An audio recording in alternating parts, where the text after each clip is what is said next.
Hello बच्चों, आप सभी का हमारे चैनल आरती एजुकेशन क्लासेस में स्वागत है। आज के वीडियो में हम आपके लिए लेकर आए हैं 8th ग्रेड अभ्यास पुस्तिका कक्षा 4 विषय हिंदी। तो आइए बच्चों, हम देखते हैं 8th ग्रेड अभ्यास पुस्तिका कक्षा 4 विषय हिंदी के लिए जो हमें दिया हुआ है यहाँ पर। तो हम यहाँ पर लेकर आए हैं आपके लिए 8th ग्रेड वर्कबुक प्रश्नोत्तर पुस्तिका कक्षा 4 जो विशिष्ट हिंदी है।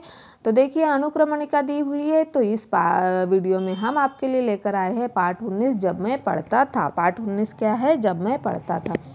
तो प्रश्न नंबर 1 है हमारा, गांधी जी की माता किन विचारों की थी? तो गांधी जी की माता जो थी वह धार्मिक विचारों की थी। फिर अगला हमारा प्रश्न नंबर 2, शिक्षा का जरूरी अंग क्या है? तो सुलेख शिक्षा का जरूरी अंग है। सुलेख शिक्षा का जरूरी अंग है। हमें सवेरे सवेरे खुली हवा में क्यों घूमना चाहिए? तो हमें अच्छे स्वास्थ्य के लिए सवेरे सवेरे खुली हवा में घूमना चाहिए। फिर अगला है हमारा प्रश्न नंबर 4, श्रवण कुमार की तरह आप अपने माता पिता के लिए क्या करेंगे?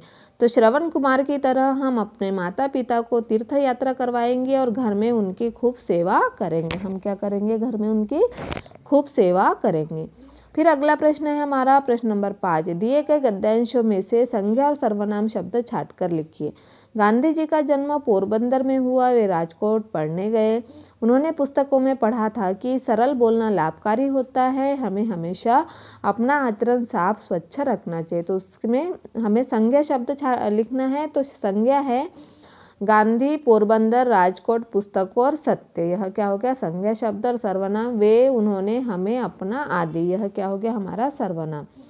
फिर अगला प्रश्न है हमारा प्रश्न नंबर 6, गांव के लोगों ने स्वस्थ रहने के क्या क्या उपाय बताए? तो गांव के लोगों ने स्वस्थ रहने के लिए खुली हवा में घूमना और व्यायाम करने के उपाय बताए हैं। उन्होंने कौन से उपाय बताए? खुली हवा में घूमना और व्यायाम करने के। फिर है प्रश्न नंबर 7, गांधी जी से जुड़े हुए प्रसंगों को विस्तार से अपने शब्दों में लिखिए। तो महात्मा गांधी से जुड़े हुए प्रसंग निम्न है। नकल करना अपराध है। नकल करने से हमारी सोचने की शक्ति कम होती है। फिर हमें सत्यवादी बनना चाहिए, कभी झूठ नहीं बोलना चाहिए। फिर यदि हमने गलती की है तो माफ़ी मांगना जरूरी है और हमेशा अनुशासन में रहना चाहिए। तो इस तरह से गांधी जी ने से जुड़े हुए प्रसंगों को हमने विस्तार से लिख दिया है। अब देखते हैं यहाँ मूल्यांकन 15, राजा हरिश्चंद्र नाटक से गांधी जी को क्या प्रेरणा मिली? तो राजा हरिश्चंद्र नाटक से गांधी जी को सत्यवादी बनने की प्रेरणा मिली। मैंने सत्यवादी हरिश्चंद्र नाटक भी देखा। बार बार उसे देखने की इच्छा होती थी। हरिश्चंद्र सपने में आते। बार बार मेरे मन में भी यह बात उठी थी कि सभी हरिश्चंद्र की तरह सत्यवादी क्यों न बने। यही बात मन में बैठ गई कि चाहे हरिश्चंद्र की भांति कष्ट उठाना पड़े पर सत्य को कभी नहीं छोड़ना चाहिए। अब देखिए, यहाँ गांधी जी को राजा हरिश्चंद्र के सपने क्यों आते? तो बार बार गांधी के मन में यह बात उठती थी कि सभी हरिश्चंद्र की तरह सत्यवादी क्यों न बने। नाटक देखकर गांधी जी के मन में क्या प्रभाव पड़ा? तो नाटक देखकर गांधी जी सत्यवादी बने। गांधी जी कैसे बन गए? सत्यवादी।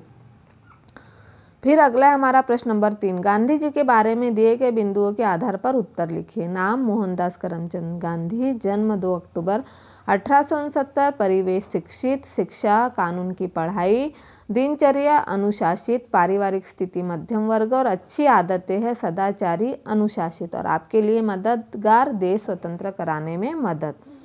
तो इस तरह से हमने यहाँ पर आपके जो प्रश्न उत्तर है मूल्यांकन 15 और हमारा जो पाठ 19 है जब मैं पढ़ता था कि प्रश्नोत्तर यहाँ पर लिख दिया है और आपका काम हमने और आसान कर दिया है।